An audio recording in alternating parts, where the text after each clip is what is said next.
скоростта 25 до 30 минути отнема. Това означава, че преди малко коментирахме, ако не се завие към трапезица, където има голяма тапа, се продължи напред, пак се попада в тапа напред, като към новата почта.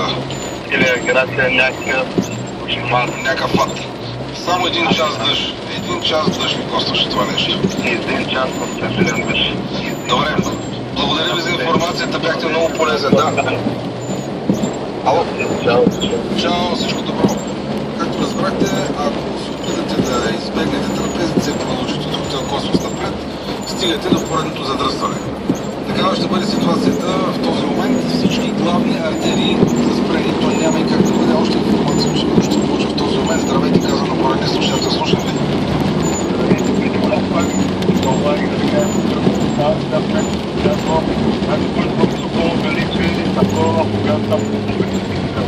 На входа откъде? От към София ли? От към София. Там не знам альтернативата, може би някъде през Камено нататък.